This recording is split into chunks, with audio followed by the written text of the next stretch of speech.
finalmente les va a servir para que puedan continuar con la implementación, pues, de su ley SIA, ¿no? Les voy a pedir de favor que pongan sus micrófonos en mute. Cualquier duda que vayan teniendo, por favor, en en el globo de conversaciones vamos a tener una sección en donde vamos a estar contestando todas las dudas. Entonces, con esto pues ya podemos comenzar. Bueno, pues, muchísimas gracias. Antes que nada, pues tenemos que empezar con el tema de la ley SIA que ha estado como en boga.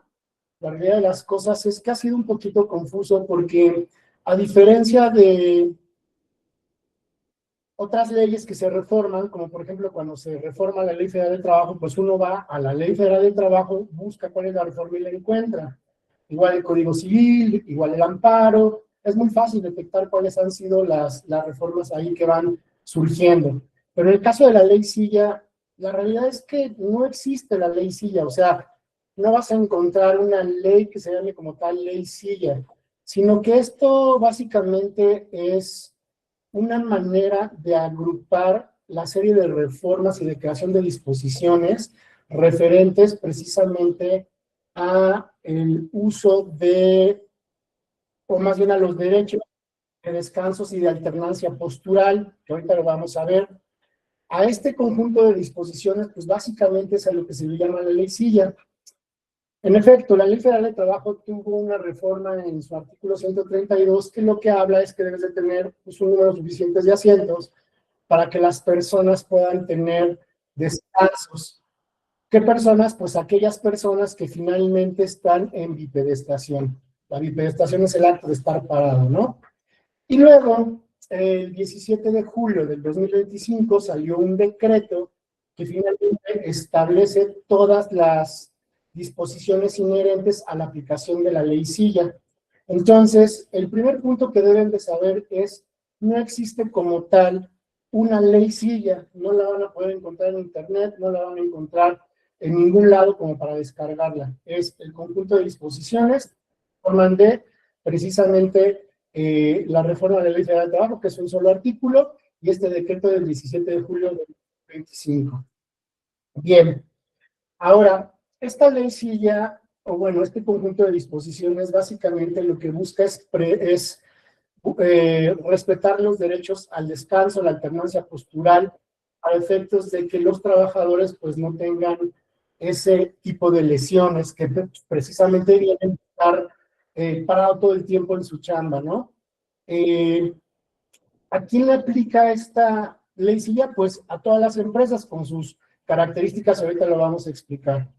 ¿Por qué no hemos podido implementar la ley Silla correctamente? Bueno, el primer elemento es que, como les dije, pues no podemos encontrar tan fácil la ley Silla con ese nombre.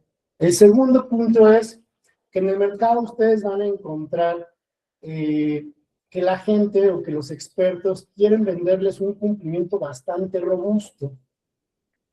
Imagínense ustedes que quieren limpiar un cajón y entonces cuando van a limpiar ese cajón lo que resulta es que encuentran algo que deben de acomodar en un segundo cajón. Al momento de que ustedes ponen ese objeto en ese segundo cajón se dan cuenta que también está tirado y dicen, bueno, pues también vamos a recoger ese segundo cajón. Y cuando van a ese segundo cajón se encuentran que tienen que poner hasta en un tercer cajón y así se hace una cadena. Entonces, lo que empezó como una simple limpieza de un cajón acaba siendo una limpieza profunda. Entonces, pues se hace muy complejo. Lo mismo pasa con la ley Silla. La ley Silla lo que te dice es, a ver, el cumplimiento básico consta de 9 puntos, pero si tú quieres cumplir en un nivel muy profundo, pues te tiene que llevar al cumplimiento de otras normas oficiales mexicanas. Por ejemplo, la más sencilla es, para tú cumplir con la ley Silla, debes finalmente cumplir con la integración de la Comisión Mixta de Seguridad e Higiene. Esto te obliga a cumplir con la norma oficial mexicana 19. Entonces los expertos te dicen, a ver, vamos a cumplir con la ley Silla, pero también tienes que cumplir con la norma 19. La norma 19 te dice, oye, tienes que capacitar a tu gente sobre el funcionamiento de las comisiones mixtas. Entonces te dicen, bueno, ahora también tienes que tener un plan de capacitación y adiestramiento para que puedas cumplir con la norma 19 y se hace una cadena. Entonces te quieren vender un cumplimiento pues demasiado robusto, que puede estar fuera de tu presupuesto o inclusive fuera de los tiempos en los que tú tienes que cumplir. La idea es que de esta reunión ustedes puedan finalmente detectar que es solamente 9 puntos los que estrictamente te pide el cumplimiento de la ley silla, no más, no menos. Y con esto ustedes, enfocados en el cumplimiento estricto de la ley silla, puedan cumplir cabalmente. Cuando un inspector te llega a revisar la ley silla propiamente, con estos 9 elementos, pues finalmente puedes tener la seguridad de que vas a cumplir. Si hay una inspección que es más profunda y más bien es sobre condiciones generales de trabajo, bueno, ahí sí se sugiere que tengas un cumplimiento pues más profundo, ¿no? Es decir, total. Pero repito e insisto, para efectos del cumplimiento de la ley silla, sí definitivamente estos 9 puntos pues son los que con solo hacerlos ya vas a finalmente tú poder cumplir. Bien, ahora vamos a empezar con estos 9 puntos. El primer punto, finalmente, pues el más sencillo, es la integración de la Comisión Mixta de Seguridad e Higiene, específicamente diseñada para el cumplimiento de las disposiciones de descansos activos y alternancia postural.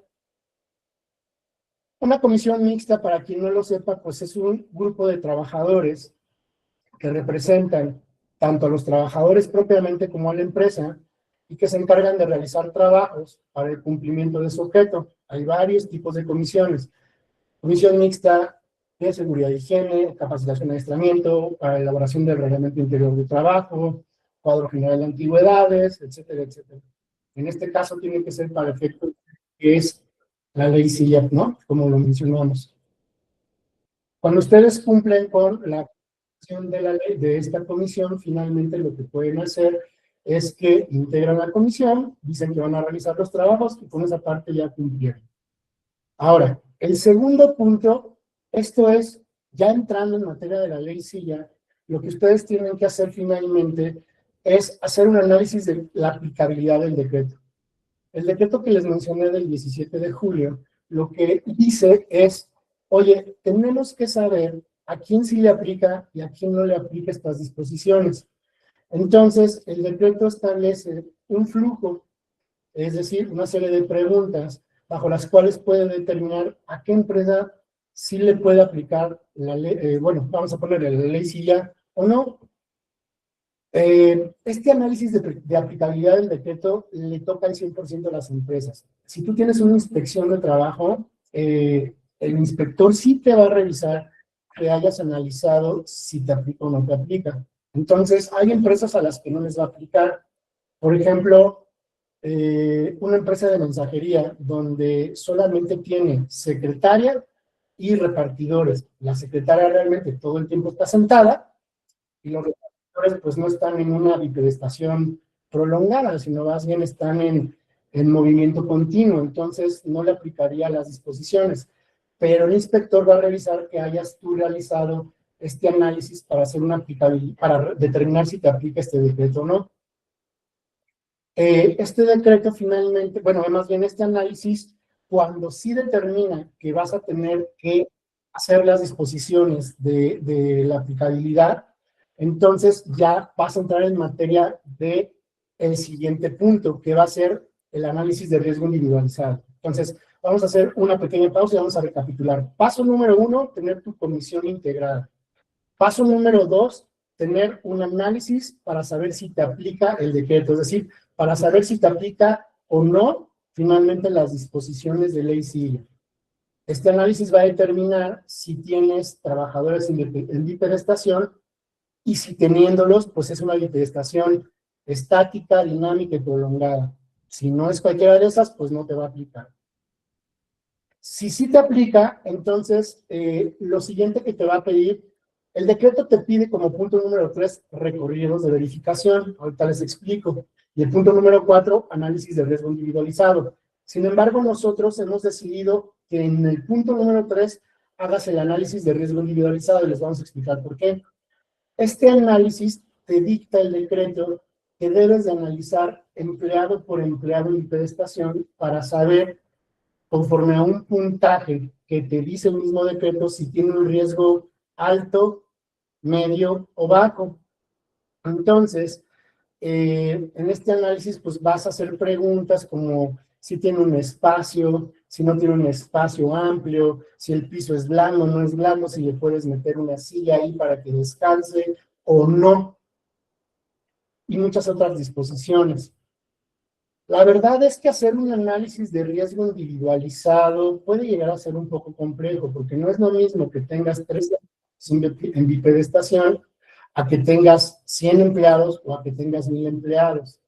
Nosotros lo que hemos hecho es más bien hacer un autodiagnóstico de riesgo individualizado, y esa es la sugerencia que les hacemos a ustedes. En lugar de que la comisión vaya a cada uno de los puestos en bipedestación, lo mejor es que le pasen la responsabilidad al empleado de que autoevalúe las condiciones siguiendo esta dinámica que viene en el decreto, es decir, siguiendo la metodología que viene de preguntas en el decreto. Además de ahorrarles mucho tiempo, se hace partícipe al trabajador. Y vamos a ser honestos. Cuando a un trabajador tú le das una herramienta o un foro o un micrófono, que es por su bienestar, difícilmente va a mentir. Por lo general lo que tiende a hacer es maximizar esta dolencia. Entonces puede ser que el espacio no sea muy pequeño, pero él lo describa como que es muy pequeño, no importa. Es mejor estar en alerta a que tú, por no tener el tiempo o por no tener la capacitación adecuada, pases por alto esa circunstancia. Entonces, si a mí me preguntan, es mucho más fiable que el propio trabajador diga cómo están sus condiciones de bipedestación a que una comisión lo haga. Y es que cuando eres una pyme, pues la función de la comisión mixta, pues la realidad es que la hacen los mismos trabajadores, apartando un tiempo de sus funciones, más bien tomando un tiempo de su día laboral para funciones de la comisión. Entonces, no es que realmente le dediquen el tiempo, pues digamos, el mayor tiempo que deberían dedicarles a estas actividades. Hay otro tipo de empresas que tienen el presupuesto para tener departamentos exclusivamente dedicados a salud ocupacional, pero la mayoría de las pymes no lo tienen. Entonces, esta es una manera de poder hacerlo de una mejor forma. Es más fiable, tiene menos costo en tiempo y en esfuerzo. ¿Cómo lo pueden hacer? Pues pueden hacer un formulario, pueden hacer un formulario electrónico, un formulario inclusive físico, dependiendo de las condiciones. Por ejemplo, por aquí tenemos muchas empresas de seguridad, muchas empresas de limpieza. La realidad es que es un poquito difícil ir a cada centro de trabajo en donde están los empleados. Yo les diría que una de las maneras en las que lo pueden hacer de manera fácil es hacerlo con un formulario electrónico. Entonces, ¿por qué? Ahora, ¿por qué lo pusimos en tercer lugar en lugar de en el cuarto, como lo refiere la norma? Porque el siguiente punto es el recorrido de verificación. La Comisión de Seguridad y Higiene, dentro de sus obligaciones, es hacer un recorrido que puede ser ordinario y extraordinario para saber cómo están pues, las instalaciones de la empresa, si hay algún riesgo, y verificar cosas como extintores, señalizaciones, iluminación, ventilación, cosas de ese tipo. Este decreto ahora lo que dice es, bueno, adicionalmente tienes que ver también temas de bipedestación. En estos recorridos, finalmente, insisto, cuando eres una pyme, lo haces pues con lo que puedes haber entendido en tu capacitación y entonces puede ser que pases cosas por alto. Sin embargo, si tú ya tienes el análisis individualizado, es decir, cada empleado ya dijo cómo está su lugar de trabajo, es mucho más factible que dentro de tu recorrido pongas especial atención a donde los mismos empleados ya te dieron foco. Entonces, el decreto dice, a ver, primero hazte el recorrido ciegamente, tú no sabes cómo están las cosas y a ver qué encuentras. Y después ya haz tu análisis individualizado. Pero si cambias el orden de los factores, aquí sí te puede alterar el producto de manera positiva.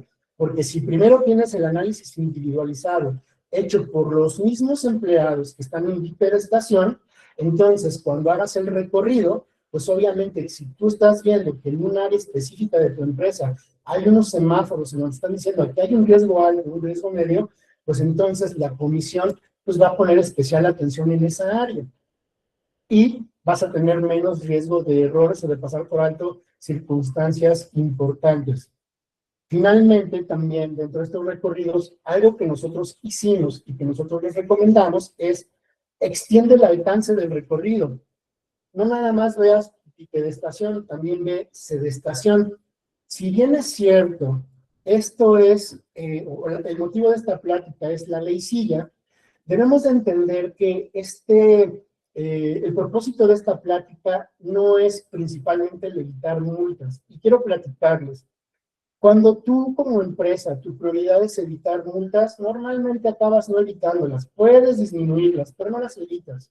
Cuando lo que buscas es generar un mejor ambiente de trabajo, un entorno más seguro y controlado, entonces tienes un trabajador más productivo y consecuentemente sí generas un entorno en el que el inspector dice no hay tantas multas o no hay multas que se deban de aplicar. La visión es diferente.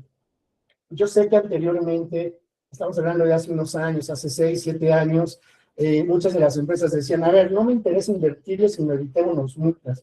Nuestra postura es que ahorita más bien realmente busquemos tener un entorno seguro y eso solito te va a generar el que no tengas multas. Entonces, ¿esto por qué lo digo?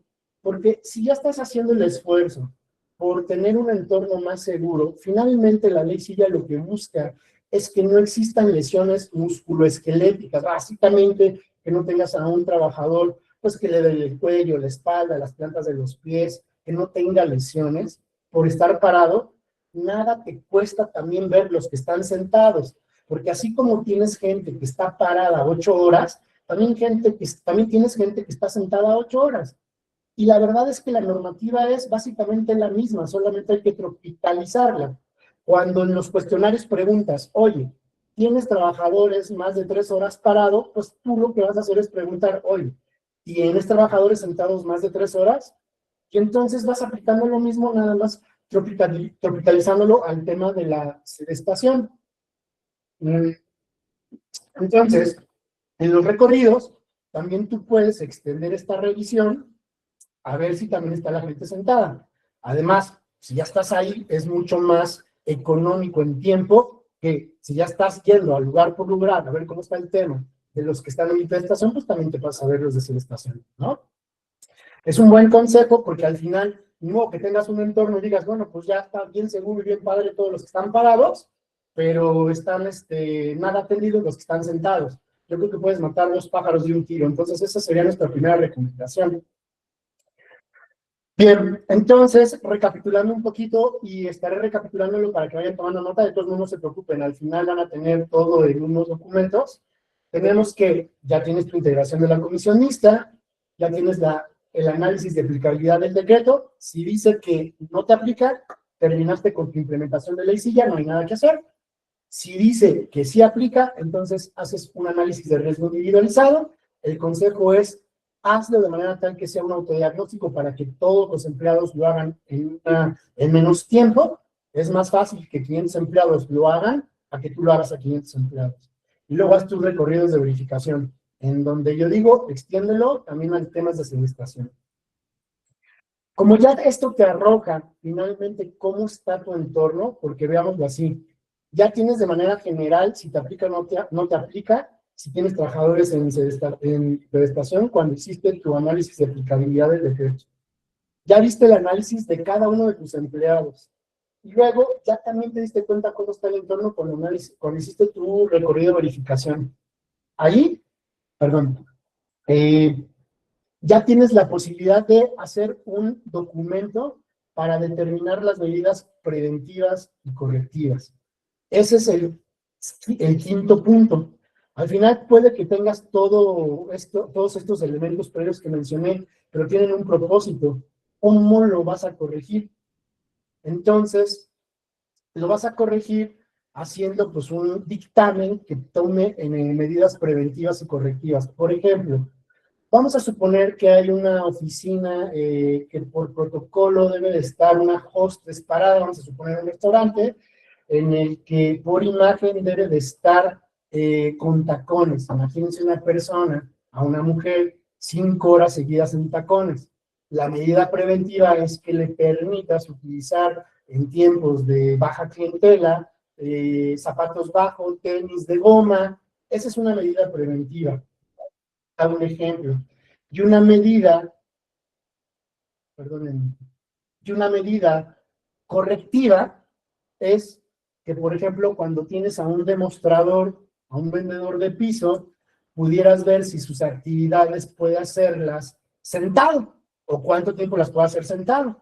Entonces, pues ahí dependiendo pues de las actividades, el perfil, tanto de la empresa como de los empleados, pues ahora sí que te pones inventivo, les pido de favor si pueden silenciar micrófonos, te pones inventivo y entonces puedes empezar a determinar cuáles serían las medidas preventivas y correctivas.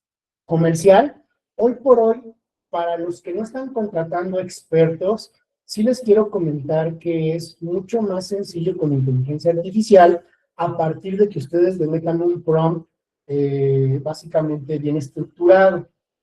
Un prompt es la serie de instrucciones que le pueden pedir a una inteligencia artificial para que les pueda dar un resultado. Entonces, ya no están tan solos, aprovechen la tecnología si es que no contratan a un experto.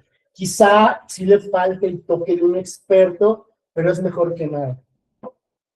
Bien, ese análisis, esa determinación documentada de medidas preventivas, pues debe ser acorde con los resultados del análisis, es decir, debe de tener congruencia. No vais a meter medidas que cuando las lee el inspector, pues no tienen nada que ver con los resultados que te arrojaron en tus análisis previos. Una vez que ya tienes estos 5 elementos, viene un sexto, que es tu programa formal de pausas activas o descansos. Aquí es uno de los puntos más críticos de la ley CIE. Primero que nada, este programa tiene como intención de que ustedes puedan determinar pausas activas, descansos que el empleado puede tomar para hacer un cambio de postura, alternancia postural propiamente, para estiramientos, cambiar de posición, etcétera, etcétera. Mi primera observación y de lo que nadie habla es la matemática que existe en este programa. Primero, no existe en la ley, sí, ya que como dijimos, no existe en la ley, pero no existe en la ley, nunca salió de cuánto tiempo debe de ser esa pausa. No dice la ley, tiene que ser de 20 minutos, 2 horas, 1 minuto y medio, no lo dice. Esto te obliga a que desgraciadamente tienes que irte a estándares internacionales. El estándar internacional más severo habla de que tienen que ser 5 minutos cada 3 horas, pero es un solo estudio. La mayor parte de los estudios habla de que son 5 minutos cada hora. Entonces, ¿qué significa esto? Que por cada hora parado, tú tienes que darle 5 minutos de descanso. A mí esto me preocupa, porque 5 minutos de descanso por 8 horas de trabajo, digo, si bien va a haber una reducción en la jornada, hoy por hoy son 8 horas, estás hablando de 40 minutos al día. Entonces, 40 minutos al día por empleado, multiplícalo por el año. Nosotros hicimos un ejercicio y una persona que gana un salario mínimo y que esté parado y que le aplique las pausas activas, si tú le das los 5 minutos al día, al final del año, recibe más.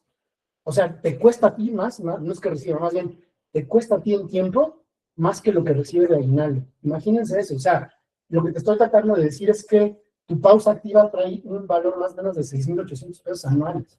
Y si tienes 10 empleados, ya son 68,000. Imagínate conforme vayas haciendo la escala. Entonces, hay que ser bien precisos con este programa de pausas activas, porque además debemos de ser bien claros.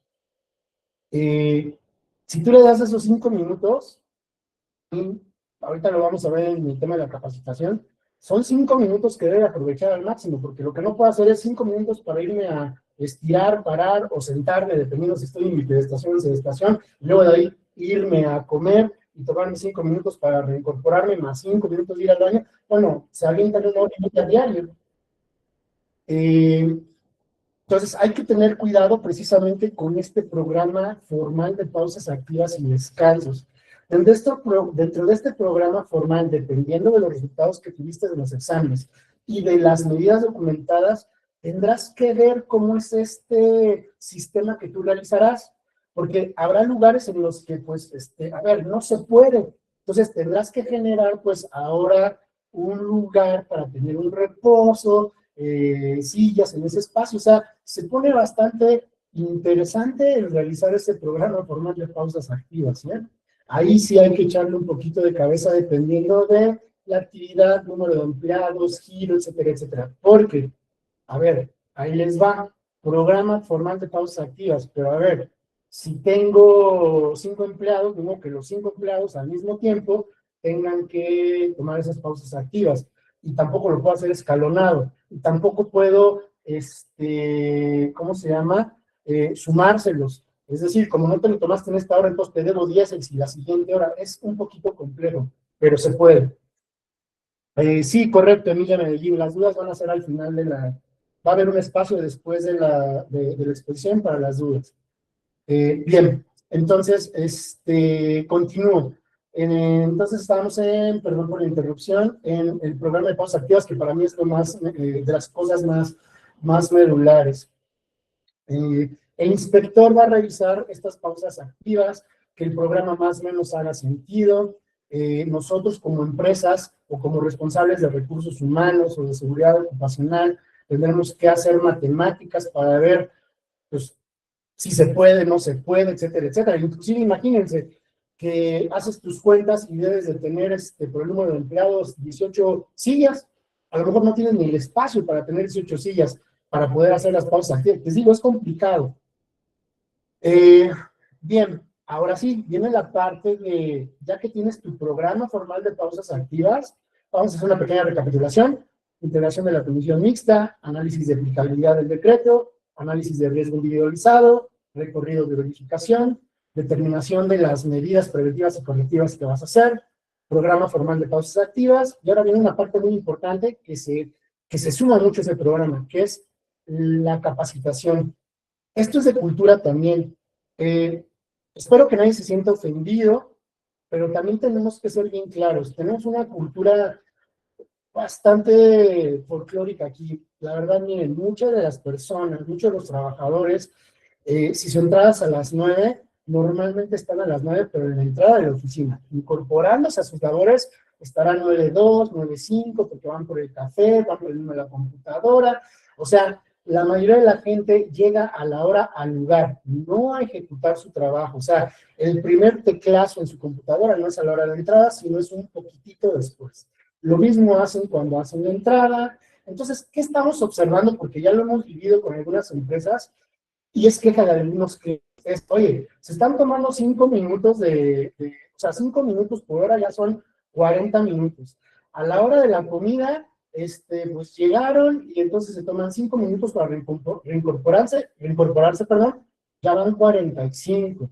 Y dicen, oye, y pues estoy tomando agua, ¿qué quieres? Me tengo que parar al baño 1 o 2 veces por hora, y se toman otros 5 minutos, y van sumando pequeños minutos que pueden parecer imperceptibles, pero al final, efectivo, o sea, este tiempo te llega a sumar 1 hora. Entonces, aquí tiene que venir una capacitación para que haya un cambio de cultura. Hay una gran labor de recursos humanos para que puedan ustedes finalmente empezar a insertar un nuevo chip, una nueva mentalidad, en el que en esos 5 minutos que te quieres ir a sentar para hacer una alternancia postural o una pausa activa, también es válido que hagas un cambio de postura y te vayas estirando de camino al baño, y matas el ir al baño, el tener tu cambio de postura, el sentarte y el aprovechar el tiempo. Porque además viene una situación peligrosa. Spoiler, vamos a hablar en un webinar en unas semanas de la reducción de la jornada. Entonces, imagínense esta hora que hoy te quitan cuando tienes 8, ahora que tengas 6 horas cuando haya una reducción de la jornada laboral. Entonces, ¿cuánto va a lograr la gente? ¿5 horas? Ya no es nada productivo. Te va a obligar a tener un segundo o un tercer turno. Entonces, este programa debe ser muy pensado, y esta capacitación debe de ser constante, debe de ser permanente, y mi recomendación, y debe de ser digital. Desgraciadamente, la rotación de personal en las empresas no te permite estar capacitando constantemente, Porque hoy tienes a 100 personas en tu empresa, las capacitas rápido, pero mañana de esas 100 se te bajan 20 y te llegan otras 20 y hay que capacitarlas. Y de esas 20, el siguiente mes se te bajan otras 12 y entonces nunca acabas. Lo mejor como práctica y aprovechando la era de la tecnología es que tecnifiques tu capacitación, hagas los cursos interactivos aprovechando las tecnologías de información, evaluaciones, digamos, tecnológicas, en donde a través de un dispositivo hagan el examen y entonces, si pasan esta evaluación, les expidas la constancia de ese 3 y reiteres, oye, está bien que lo hayas pasado, pero por reiteración cada mes vas a tener que repetirlo, o aleatoriamente. Eso les va a ahorrar mucho trabajo a ustedes. Y de tiempo en tiempo, pues bueno, sí puede ser tradicional, cada 6 meses a los que estén presentes, ¿no? Entonces, a algunos les tocará la suerte de tener una capacitación vía tecnología, vía presencial, pues ya con recursos humanos. Pero esta es una manera de abaratar un poquito los tiempos. Y conste, como he empezado a mencionar constantemente, que con la tecnología ustedes potencializan los tiempos y abaratan los costos. Y hoy, en miras a una reducción de jornada laboral, y yo creo que esto va a ser una herramienta ya no indispensable, sino obligatoria para poder hacer más productivos los tiempos. Repito, para cerrar este punto, los programas formales de las pausas activas van a ser muy importantes, van a necesitar hacer matemáticas, ver cargas de trabajo, si ya de por sí es difícil, adelantándote a que el siguiente año haya que reducir 2 horas y gradualmente otras 2 hasta llegar al 2030 para tener una jornada de 40 horas, eso lo va a hacer todavía más difícil. Y evidencia de haber capacitado a la gente. Es muy importante nada más, ¿cómo se llama? Que la evidencia que tengan sea firmada por el trabajador. Eh, Muchas veces vemos que las empresas capacitan a la gente, pero la gente no les firma de recibido, de que tomaron la capacitación. Entonces, hay que tener cuidado para que les firmen una constancia de haber recibido la capacitación. De hecho, cuando expiden las DC3, a veces ahí tienen multa y dicen, ¿por qué si tengo las DC3? Tan sencillo, porque tienen las DC3, pero no tienen la firma de que recibió el trabajador su DC3. Hablando de la capacitación no dice que tiene que ser formal, es decir, darle una capacitación sin que esto implique que le des DC3, pero pues si ya le vas a dar capacitación, pues ve la manera de que pues, le puedas dar DC3 y entonces matas 2 pájaros de un tiro, porque entonces estás capacitando en materia de ley, sí ya, pero también estás cumpliendo con tu programa de capacitación, ¿sale? Bueno, ahora, evidencia, el siguiente punto es evidencia de la existencia de las sillas. Como se están dando cuenta, pues la ley silla no nada más es comprar sillas, ponerlas en un espacio y ya está. La evidencia de la ley silla, pues es que el inspector pueda verificar que realmente tienen una silla conforme a los resultados. No puede ser una silla la que se les ocurra, no puede ser una silla de esas de playa de plástico, sino tiene que ser una silla de acuerdo a los resultados, que tiene que ser o con respaldo, o con cierta altura, o con reposabrazos, o ergonómica, todo depende de los resultados que tengan. ¿Cómo pueden acreditarlo? Bueno, pues con la inspección física en donde la observa, con la compra de facturas, cuando, por ejemplo, si ustedes son una empresa cuyos empleados están en otros lados, ahí ustedes pueden tener fotografías o tener evidencia de la compra de las sillas o de la renta de las sillas, que finalmente al inspector le puedan ayudar a tener convencimiento de que existen ¿cómo se llama? Las dichosas sillas. Ahora, no es lo mismo que yo no tenga ningún documento y le presente, mira, aquí está mi factura con la ley silla, porque así no te creo nada, a que acompañes esta factura con la integración de la comisión mixta y con todos los documentos que hemos mencionado anteriormente, porque ahí entonces dice, bueno, es un elemento más y es mucho más creíble. Entonces, el octavo punto para poder cumplir con la ley silla es evidencia de la existencia y disponibilidad de las sillas con respaldo o asientos.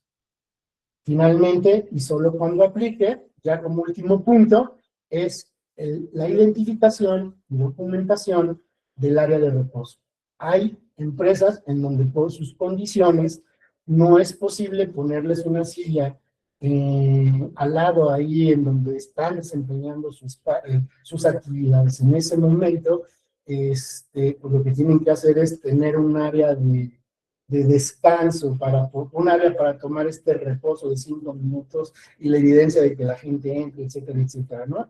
Para que puedan ustedes comprobar que finalmente sí se está cumpliendo con estas disposiciones. Y esto pues es con checklist que puedan poner ahí mismo, dentro del programa de pausas activas también decir dónde se encuentra, etcétera, etcétera. Ejemplo, nosotros como despacho, los abogados de repente están parados 3 horas ahí esperando audiencia, pero como no están pues no están en el tribunal y no pueden llevar el banco, pues no tengo la posibilidad, debemos de ver cómo saltar esto con áreas de reposo, o sea, es complicado, y así ustedes como empresa pues van a tener ciertas dificultades, pero nada que con una pensada y ciertos elementos que se pueden ir fabricando, lo pueden finalmente, uno, ayudar al empleado a que no caiga en este tipo de lesiones por faltas de cuidado, y dos, que cumplan con este tema de la ley SIDA. Bien, finalmente, una vez más voy a recapitular para pasar al siguiente punto, que es los 9 elementos. Entonces, ya fíjense cómo estos son los 9 elementos básicos que te ayudan al cumplimiento de la ley SIDA. No más, no menos. Si por allá afuera te están vendiendo más, no es que sea incorrecto, es que el cumplimiento es mucho más robusto, es tener un blindaje mucho más grueso. Pero si lo que quieres es específicamente la ley SIDA, es integración de la comisión mixta, el análisis de aplicabilidad del decreto, el de riesgo individualizado, los recorridos de verificación, la determinación de medidas preventivas y correctivas, tu programa formal de pausas activas, evidencias de capacitación e información al personal, evidencia de la existencia de las sillas y asientos, y tu identificación cuando corresponda del área de reposo. Ahora, algo muy importante, hay una salvaguarda. Si bien es cierto, en un inicio dije que la aplicabilidad del decreto, ¿cómo se llama? Determina a quién aplican las disposiciones y a quién no, hay una salvaguarda. Y dice la ley, siempre que no afecte las operaciones. Y esto no se debe malentender. Hemos visto empresas que nos dicen, ya hice la aplicabilidad del decreto y sí me aplica, pero me afectan mis operaciones, así que no aplico la ley SIDA. No, no es un cheque en blanco de decir, como afectan mis operaciones, entonces no lo voy a hacer. No, significa que te dan oportunidad para que puedas ajustar tu realidad operativa a las condiciones para que sí se pueda. Entonces, un ejemplo es, por ejemplo, un restaurante. A una persona, a un mesero propiamente, a un mesero le toca su pausa activa a las 3 de la tarde, pero justo a las 3 de la tarde llega un comensal a su área. Él no puede decirte, como es mi pausa activa, no lo voy a atender. No puede. No puede afectar las operaciones.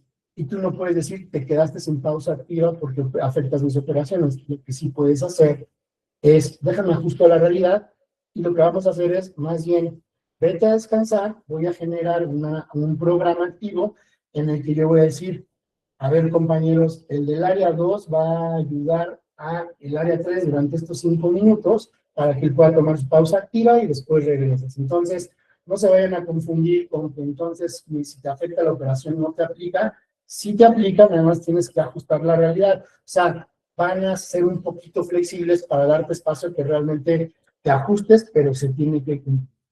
Ahora, nosotros como firma hemos diseñado un principio que le llamamos el de las 3 Cs. C de casa: congruencia, coherencia y consistencia.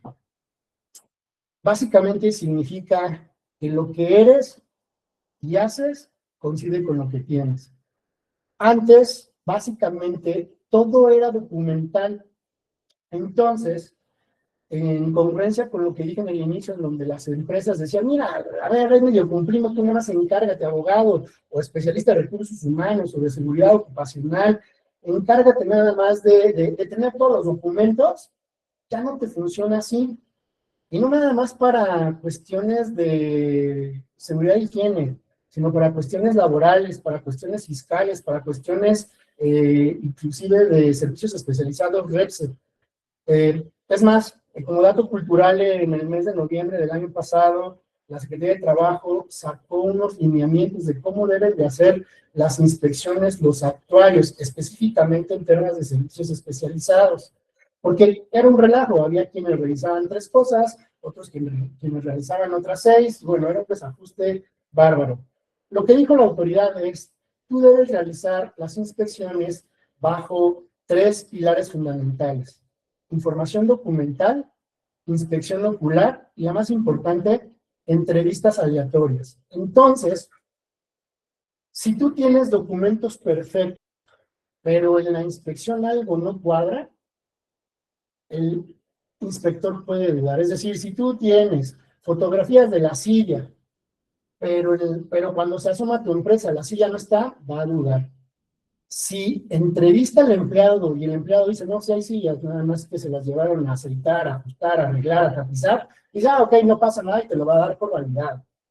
Pero por el contrario, si tienes un documento que dice, aquí está la silla, si tiene una inspección ocular que dé la silla y entrevista al empleado dice, pero no me dejan sentar, te va a tachar, te va a decir, no cumples y de nada te sirvió.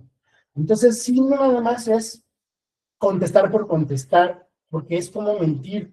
Entonces, en el momento en que hagan los diagnósticos, sí se debe tener conciencia, no nomás es tachar cuadritos, sí, no, y se acabó, sino realmente hacerlo, porque si no te va a salir un resultado que no va a tener o congruencia o consistencia, y entonces, cuando te revisa el actuario, pues no va, del actuario, perdón, el inspector, pues no va a coincidir y te va a imponer una multa. Entonces, tengan mucho cuidado al momento de realizar todos estos documentos para efectos de que pues cumplan con este principio de las 3 Cs.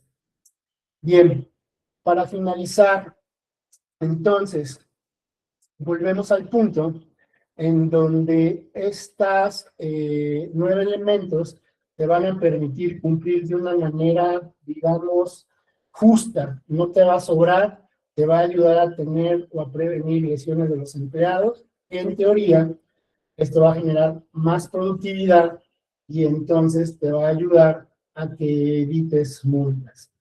Hasta aquí sería el tema de la ley SIA, cómo cumplir de manera justa sin necesidad de pagar más, sin necesidad de hacer más e invertir más tiempo.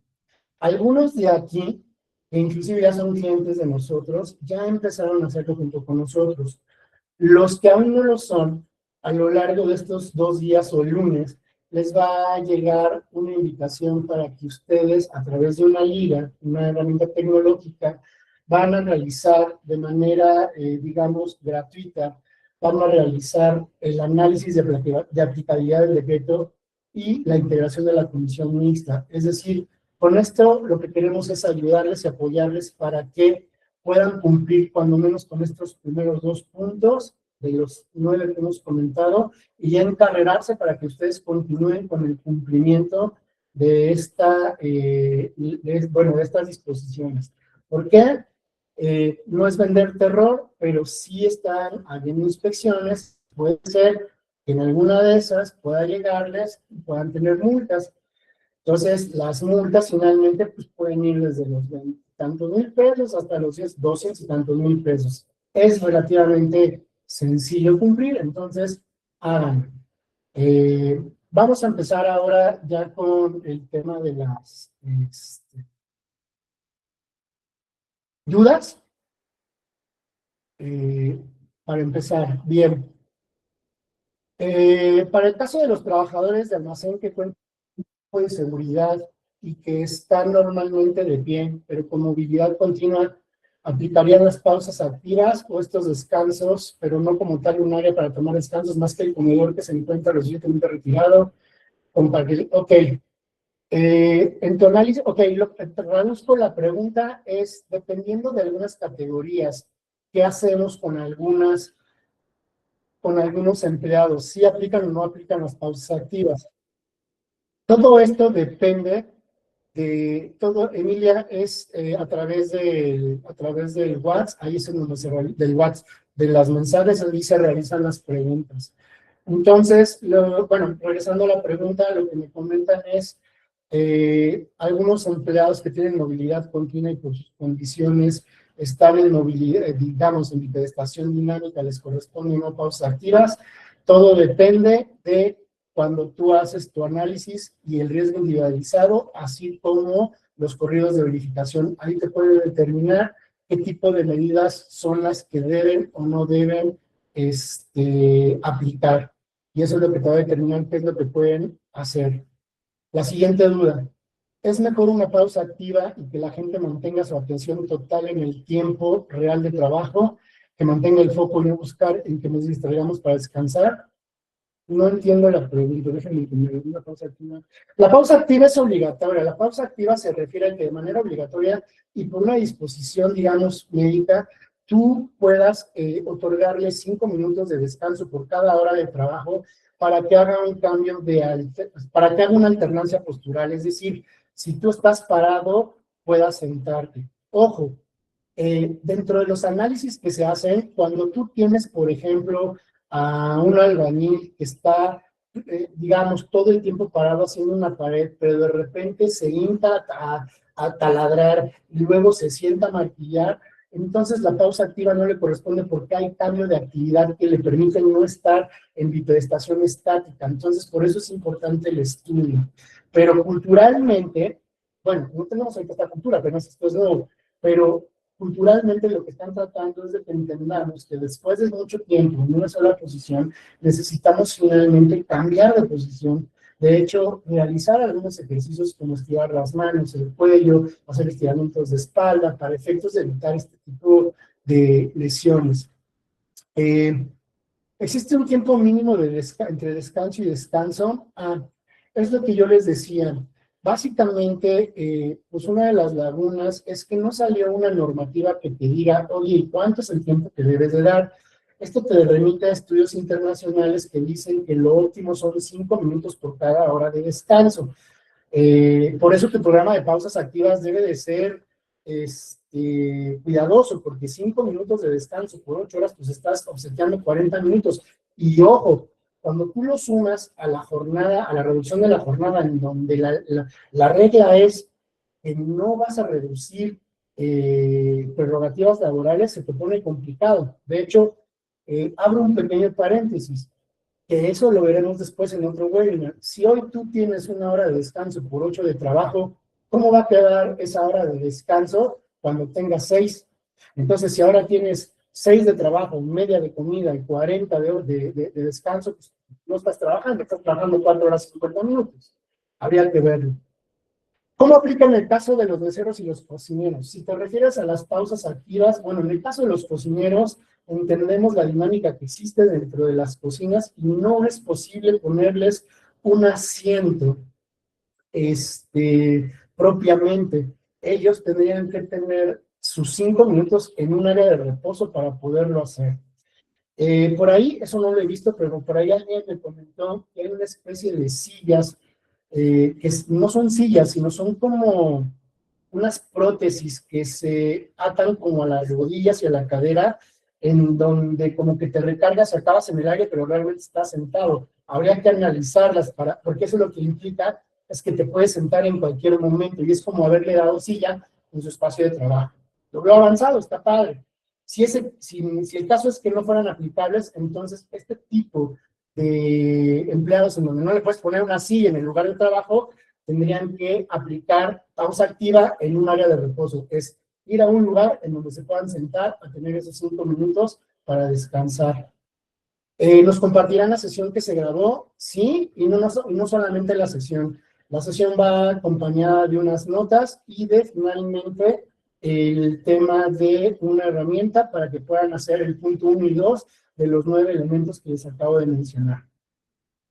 Dice Okis, el lugar donde se tiene que tener la silla debe tener alguna característica específica, es decir, espacio, luz. Te cuento que el otro día vi en una tienda, en una empresa muy importante, que no quise balconear, pero la silla gestora estaba en un rincón. De hecho, uno de los chavos, cuando lo comentamos, me dijo que ellos ya lo tienen como llamado el rincón de los castigos. Sí, ciertamente, y me parece que era una tienda departamental, salió en redes sociales, eso es otro tema, cualquiera ya te puede balconear. No, fíjate que el espacio de reposo no tiene como tal, las disposiciones de ley CIDIA no tiene como tal disposiciones específicas de cómo tiene que ser el espacio de trabajo, pero sí hay temas de seguridad en otras normas que te indican cómo tiene que ser el entorno laboral, en donde debe de haber iluminación, en donde debe de haber ventilación, etcétera, etcétera. Ahora, en el tema de iluminación es para trabajar, por lo cual, si tú tienes una iluminación tenue, la verdad es que no creo que pase nada, porque no es no es un área de lectura, es un área de descanso. Me imagino que por un tema de seguridad, un tema de humanidad, tiene que estar ventilado, pero no sería la primera empresa que escucho que básicamente agarran el primer rincón con arañas y telarañas que encuentran y ahí meten una silla toda malhadida con resortes por fuera y quieren que sea la silla. Más allá de si cumple o no cumple, la verdad es que es deplorable. Como imagen reputacional sí se te puede afectar si te balconean en redes. En el caso de lo que yo llegué a ver en redes, estaba delimitada por 1 metro cuadrado con masking tape o con una tela azul. Entonces, yo creo que hay maneras de hacerlo un poco más agradable, que no se vea digamos, tan gravoso el tema y que no te cueste mucho dinero. Yo creo que más bien es un poco de desconocimiento de cómo se tiene que hacer.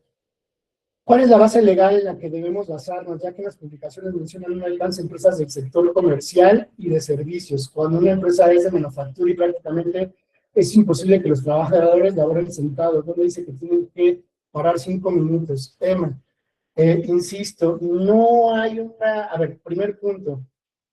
El determinar si te aplica la ley silla o no, aplica al 100% de los empleados. El determinar si te aplican las disposiciones, una vez que sí determinaste que te aplican las disposiciones, solamente va a aplicar, más bien te les va a aplicar y solamente vas a ajustar mientras no afecte la operación del trabajo. Pero si te afecta, tienes que ver cómo si en tu espacio de trabajo no se puede poner sillas, porque efectivamente, por ejemplo, en el caso de manufactura, es imposible que los trabajadores laboren sentados. Ahí es en donde tienes que hacer tu programa de pausas activas, porque esos empleados tienen que, sí o sí, contar con un programa de pausas activas para que dentro de su jornada, cada hora, descansen 5 minutos para que tú cumplas con eso. O una variación, 5 minutos cada hora, 10 cada 2, 15 cada 3. O una variación del estilo, ¿no?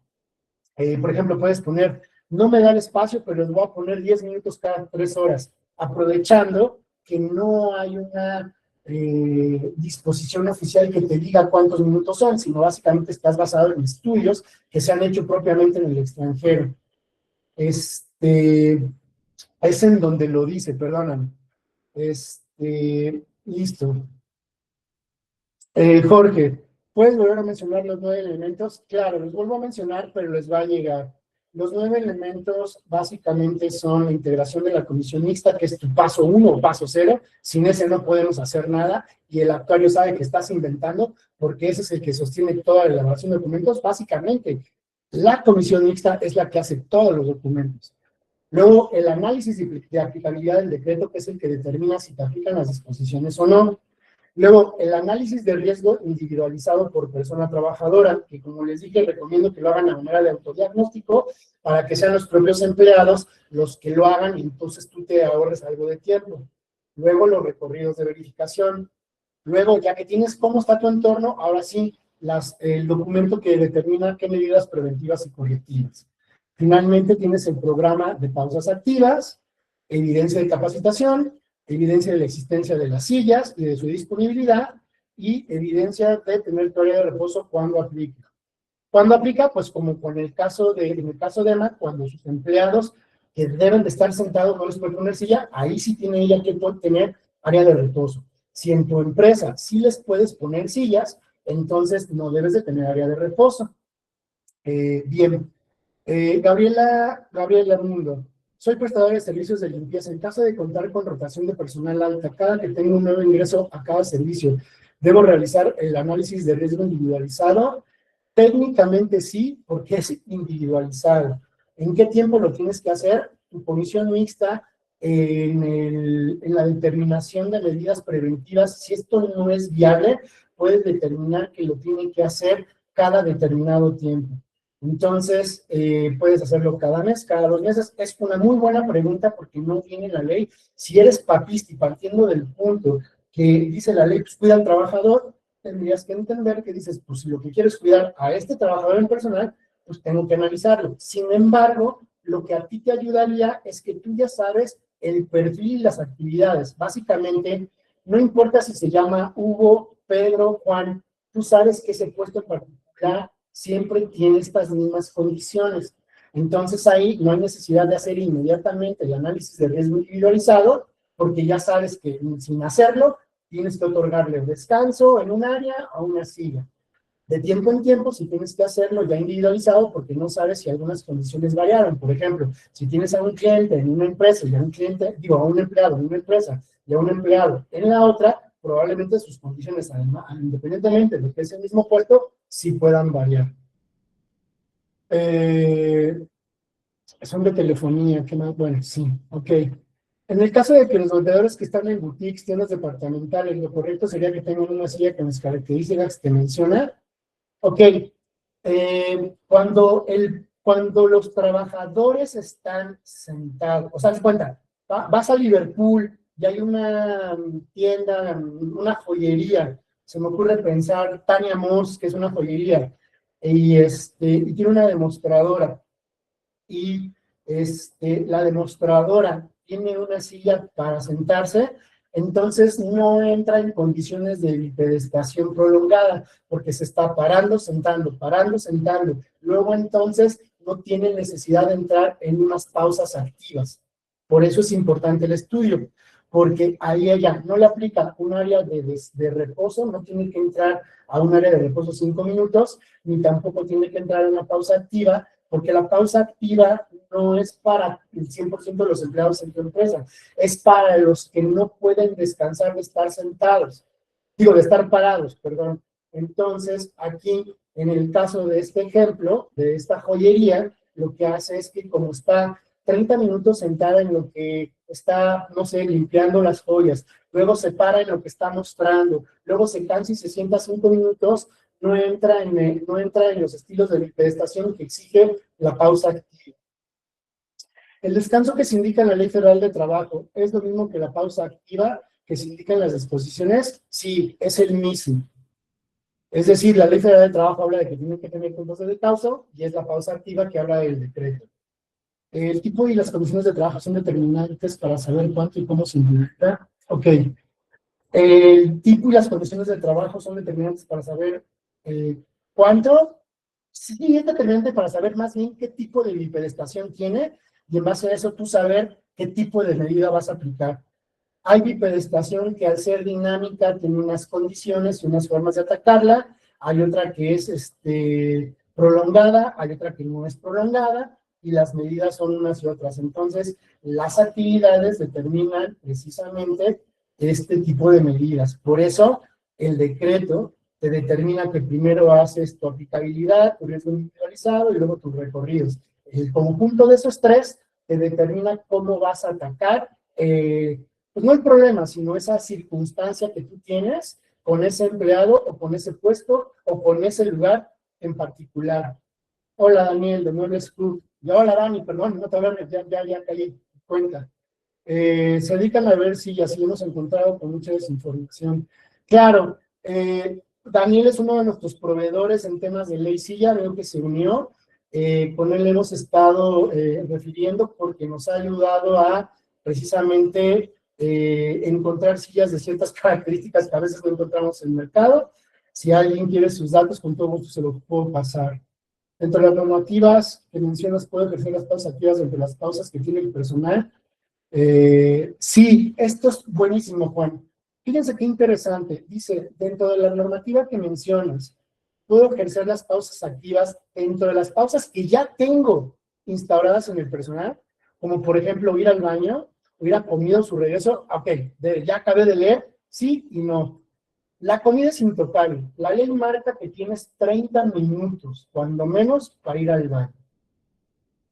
2, lo otorgado es otorgado y no se quita. Si tú ya le das 1 hora al trabajador, que eso es mucho más de los 30 minutos, ya no se vale que le des 55 para que esos 5 horas sea pausa activa. Tienes la obligación de respetarle la hora de comida que ya le otorgas y además darle los 5 minutos de pausa activa.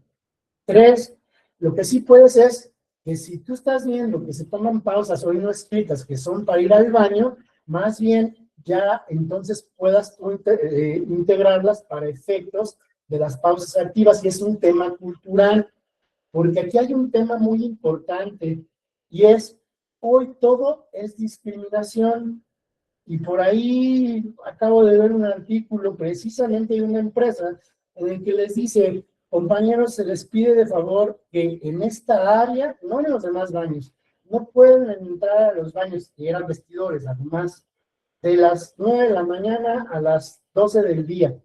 Bueno, se les fueron encima, porque aquí hay un punto. Realmente tienes el derecho de evitar su necesidad fisiológica de no permitir ir al baño, porque además, en épocas de calor, la gente se hidrata más y va mucho más al baño. Y esos son los temas que en tus programas de pausas activas tendrás que ventilar, porque yo, la verdad, sí soy pro empresa, y la verdad es que digo, oye, si vas 2 veces al baño y en cada te llega 5 minutos, además te doy 5 minutos más de pausa activa, bueno, pues ya te me fuiste 15.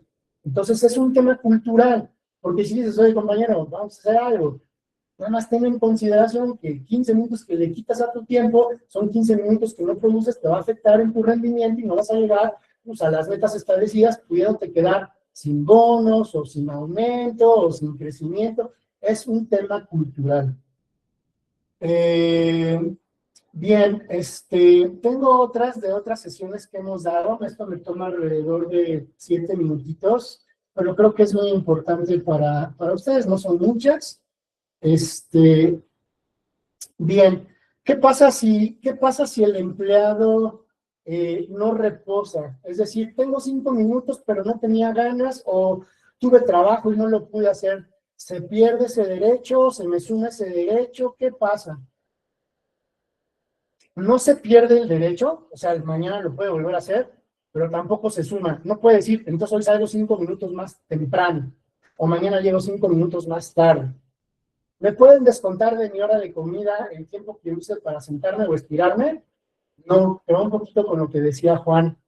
¿Quién decide el horario para usar la silla? Yo como empleado, ¿puedo agarrar y decir, pues yo quiero que sea a las 3? No, se determina en tu programa de pausas activas de manera razonable conforme a los lineamientos, horarios escalonados, actividades, horas pico, cuando hay gente, si atiendes clientes, si no atiendes clientes.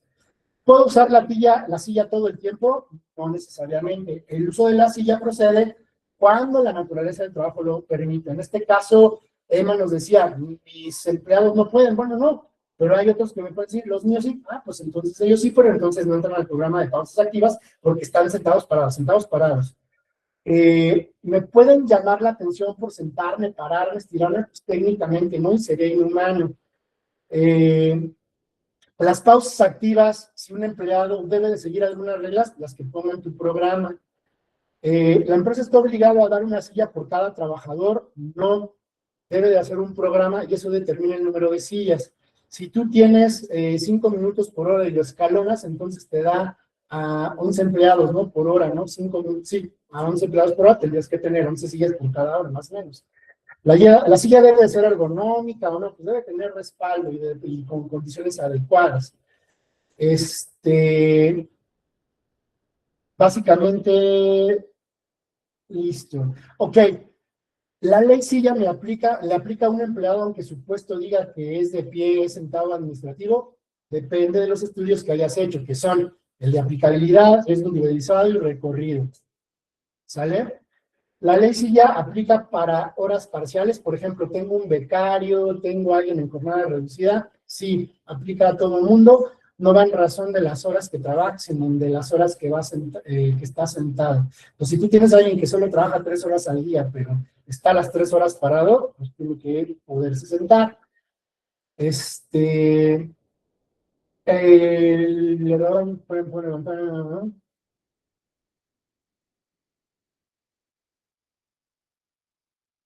Finalmente, ¿puede la empresa ser sancionada por incumplir la ley? Sí, ya, pues sí. Listo, pues esto serían todas las preguntas.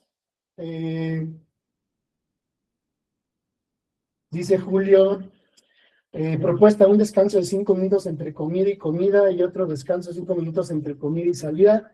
Puede ser, digo, esto ya requiere un poquito de mayor análisis en profundidad. Bien, entonces, para resumir, ya finalizamos lo que, digo, esperen un tantito.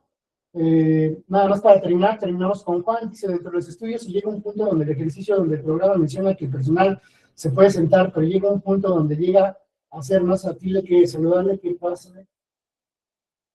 Dentro de los estudios, si llega un punto donde el ejercicio del programa menciona que el personal se puede sentar, pero llega un punto donde llega a ser más factible que saludable, más aceptable que saludable.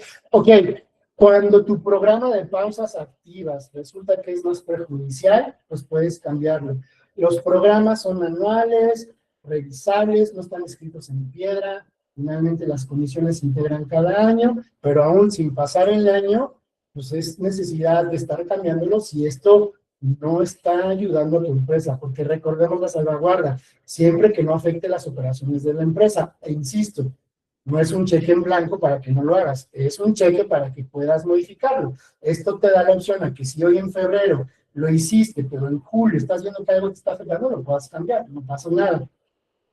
Listo, terminamos con las preguntas, entonces les comento para finalizar. Antes que nada, les agradezco mucho su tiempo, nos parece importante este tipo de situaciones porque finalmente el gobierno y las redes sociales impulsan hoy a los trabajadores a que por cualquier cosa se quejen y el hecho de que ustedes estén cumpliendo con estas disposiciones finalmente aminora la rotación de personal, lo cual también hace que tengan menos demandas, pues bueno, todos salen ganando.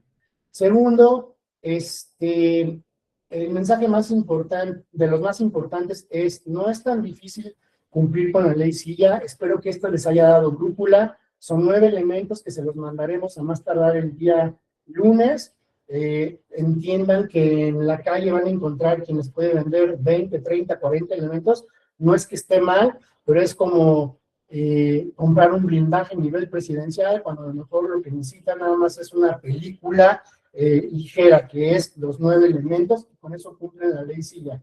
Ya si tú quieres cumplir a mayor profundidad, pues también lo puedes hacer, pero si estrictamente quieres cumplir con ley SILLA, lo quieres hacer rápido y no tienes mucho presupuesto, estos son los 9 elementos que tú puedes hacer.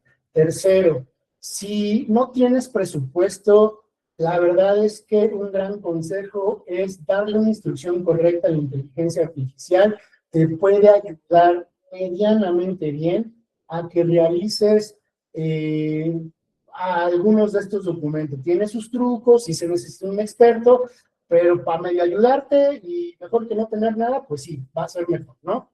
Y como dije, es mejor que no tener nada. El siguiente punto es, recuerden las 3 Cs, siempre debe haber congruencia, coherencia y consistencia. Lo que dices que eres debe de ser coincidente con lo que dices que haces y con lo que dices que tienes. Entonces, si dices que tienes trabajadores en pedestación y que son de una, y que no tienen espacio, entonces debes de tener sillas y un área de reposo. Y finalmente, esto es con el punto, con el objetivo de que ustedes puedan entender que la premisa, y así deben de ser de ahora en adelante como consejo, es no, o sea, el objetivo principal no es el evitar multas, es tener un entorno favorable a la salud del empleado, que finalmente eso te va a llevar por accesoriedad y obligatoriamente a que cumplas y entonces no tengas multas. Sería todo por mi parte. Les agradezco mucho su asistencia. Mi nombre, lo repito, Carlos Estrada, director de la firma Legaltech. Nos vemos el siguiente mes o un mes y medio. Vamos a hablar de la reforma de las 40 horas, que también bien interesante. Pues muchísimas gracias, estamos en contacto. Hasta luego.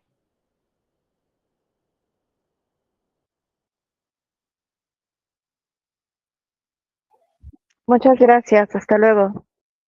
Sí, cuídate, hasta luego. Gracias por tu asistencia.